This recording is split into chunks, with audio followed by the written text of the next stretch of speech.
Alright, what's up guys? Got another war video here. This is war number 10 of season 3. And I'm just taking a team that kind of revolves around Corvus. So I got Corvus Glaive, Proxima Midnight, and I'm going to be bringing Doctor Strange.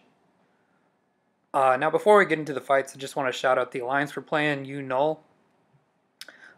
These guys, when we matched with them, it wasn't what I would call a very even matchup. I think they lost quite a few players. They have some fill-ins, and they even came out and said they're rebuilding for next season. So you're gonna see like my first fight is against a 4-star, unduped, and only rank 4. So it's like just a walk in the park for my champs. So don't even boost for this first fight. But they do still have some strong players in there with some strong accounts. So I just wanted to shout out to those guys. They're sticking with their team, and it's kind of admirable when you see how Alliance season goes. A lot of people just like to jump ship, but it seems like some of these guys just want to stay together, want to play together with some of their friends. So they have a pretty large discrepancy between some of the top end players in their alliance and some of the bottom end. But yeah, you saw that was just a Howard the Duck diversity fight. Pretty straightforward, pretty easy for Corvus. But I did want to upload this because, there's still some decent fights. Because in my second half of this, like I said, they have some stronger members. So I am going to fight some pretty tough fights here. Even though I'm using Corvus and I have one mission so far. But this is another diversity placement. And I am going to boost up for my path. Just because I'll be taking the mini boss and the Spite Bleed node, which is typically pretty tough, and I will have a semi-difficult matchup on there. So throwing in some extra health boost and a small champion boost.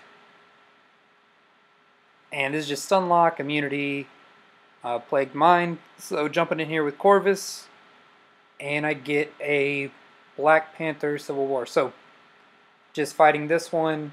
Don't parry him when the armor's up. And I'm just going to bait some heavies. I'll take a little bit of block damage, but I don't want to get hit because you'll see these reflective armor charges actually get really, really high. So if he actually hit me once, I might have even died here from all that damage back that I would have got. But luckily, not too much to worry about. 22 hits, take him down. And actually, the fact that he's an Avenger, I gained another mission there with Corvus, so that was pretty good. Now, my next fights are all going to be rank 4 champs. So, still, like any other war, got to be careful. These champs can catch you, but this is still one of the easier nodes in Alliance War.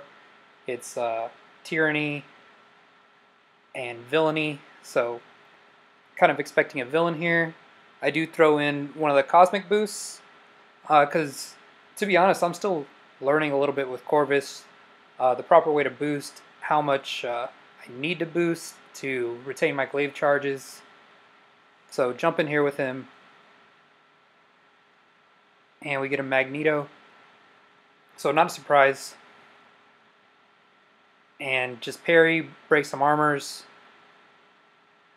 And he's going to be going down pretty quickly, actually, also. I didn't really want to push him to L2, but saw I had an opportunity to kill him. And Corvus does his thing.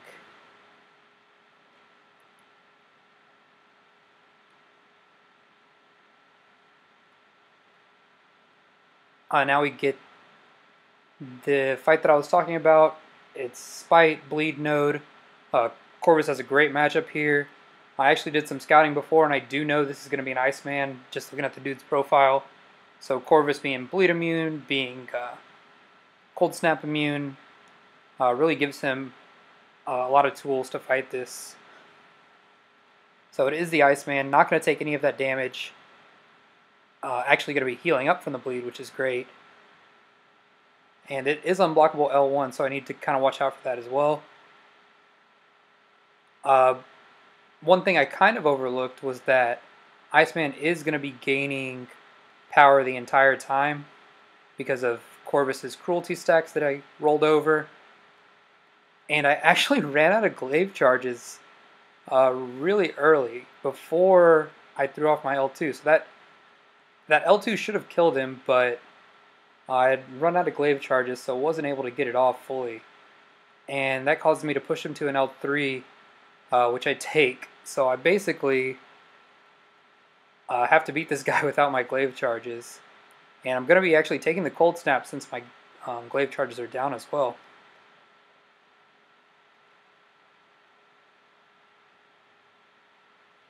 But you can see he's still going down. Did so much damage to him early on with the glaive charges that I still will be able to take him down. Just waiting for him to throw another L2. He does. And we just finish him off here with one more combo and an L1. So, took that L3. I mean, I wasn't worried that I was going to die. I had the extra health boost. And Corvus is slightly tanky. Iceman doesn't hit super hard. But it is going to cost me some potions here. And that was one of the things I wanted to test. If I really had to use that Power Start 1 boost with Corvus, I mean, had I done that, fight would have been no contest, but it's seeming that's the way to go if you want to secure a fight with Corvus, use the Power Start 1. But coming into the next fight, or my last fight here, it's a immune MCOC on the mini-boss node. So my plan here is actually I want to get my last mission with Corvus. So I'm going to let him auto-block my first hit, and then I'm going to retaliate with a heavy, his next heavy. So you see I get True Strike now. So that's going to make this fight a lot easier for me. You see auto-block failed, auto-block failed. My only worry here is I'm going to run out of glaive charges yet again, most likely. But I'm preventing the auto-block on any of the first set of glaive charges that I actually have. And now I actually want to take a little bit of block damage so I can throw off an L2 that'll do a very nice amount of damage, which you'll see coming up right here. So, yeah, and right here I kind of saved my last glaive charge. I probably should have just used it so I can start the cooldown, which I end up doing pretty soon.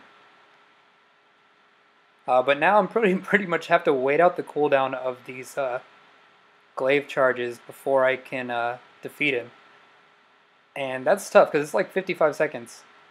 And he does have the auto-block back, so my plan is just to hit him a couple times, force the heavy, just kind of stall out this fight. I'll take some damage on block, but I do want to build up my power bar as well. So when my glaive charges do come back, I can throw off an L2 and win the game. But MCOC is so annoying when you don't have the True Strike. It just makes this fight me have to kind of dance around a lot more. But you can see my timer's finally going down, getting ready to get my glaive charges back, and then we'll be sitting pretty. So get the glaive charges back, full combo, L2, and he's down. But yeah, guys, those are my fights. Hopefully you learned a little something with Corvus. I know I did. Take something to the drawing board for next time I use him. But we do end up winning this war. Shoutouts to UNull. Thanks for watching, guys.